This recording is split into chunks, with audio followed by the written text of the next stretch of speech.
Welcome to Second Take, the show that focuses on the issues behind the news. Mining Weekly editor Martin Creamer joins me today to unpack the latest news in the mining industry. Welcome, Martin. Thanks, Ashley. Now, Barrick revealed its first quarter results, where discovery and development were punted as the true drivers of value creation in mining. Yes, and discovery and development are not just words with Barrick. They are implemented. And this has taken place since, Dr. Mark Bristow was head of Randgold Resources. He used exploration to actually make sure that his company could get assets moving in a low-cost and responsible way, I think, because you don't want to have mergers and acquisitions and then end up with chasing all sorts of high grades to try and pay off the debt. So everywhere he's gone, you'll see that there is an exploration involvement and a platform that is built on. And I think that's what major companies should do. It also brings them very close to the communities, very close to the governments. And you can see that Barrick also rates mine closure very highly. So, the start of mining with discovery and development, it rates very highly. But then mine closure, if you see what they're doing to one of the closing gold mines in Tanzania, it's exemplary. Because you've got this mine closing. We've seen mines close here over the years and you end up with ghost towns. Instead of this happening, there's a public-private activity. And with this gold mine, they found it opportune to put in an air terminal. So you've got the air terminal there. The government has then brought in a special economic zone. They're bringing in a training academy, not just for mining, but finance and computers and all the activities of the world, including safety as well. And there'll be many supervisors involved there.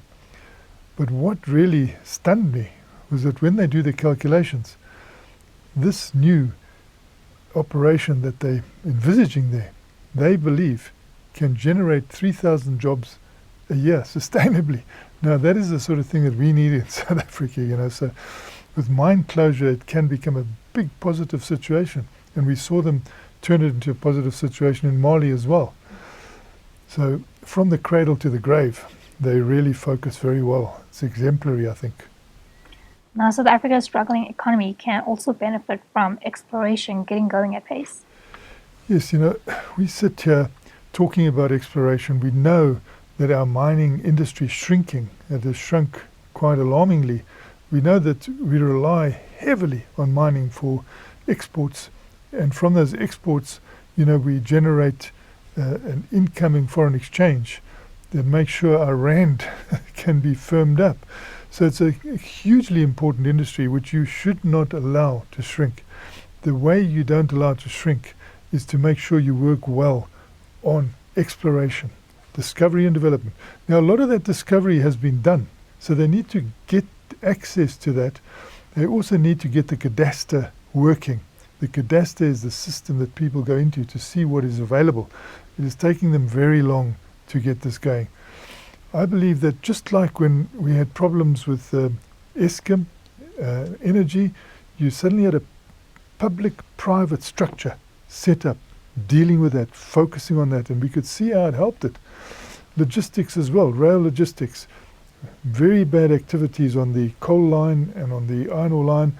Suddenly you saw this public-private structure set up and people just reported things are improving. What we need now is a public-private structure to get this exploration going in the right way. I know that on Wednesday, they launched a fund for exploration.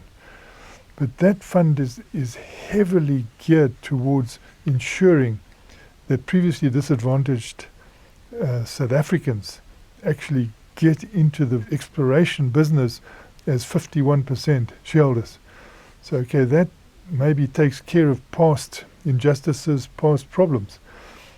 And we see that they will be monitoring that on a fairly good basis. I hope they're very transparent about it so we can see what's going on there. But over and above this, you need this public-private structure to really focus on getting the big investment in. And that is so important for us, so important for our grandkids in the future, because we've got to make sure that this mining industry doesn't shrink. Lastly, Harmony Gold's South African gold projects are on track, and its Australian copper projects also have big developments. Yes, you know, the gold mining companies are benefiting from a fantastic gold price. You know, it increased 15% last year. It's increased 15% so far this year. It is now seen as the, haven when there's problems in the world.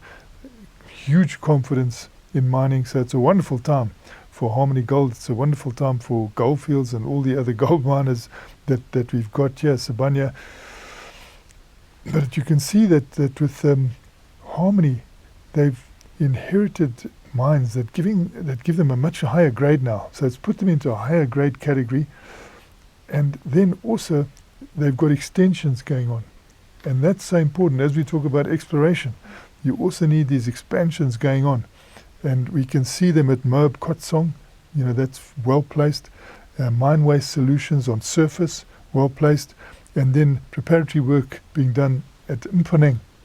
So that's fantastic that we've got these activities that expand gold mining at this time in South Africa. And this is a way of doing it that gets you a return very, very fast. And then also in the longer term, to get into copper. Virtually all gold mining companies seem to want to get into copper. And they've got the EVA project in Australia, which they are moving forward well. But importantly, the government there has given it a status of a priority project.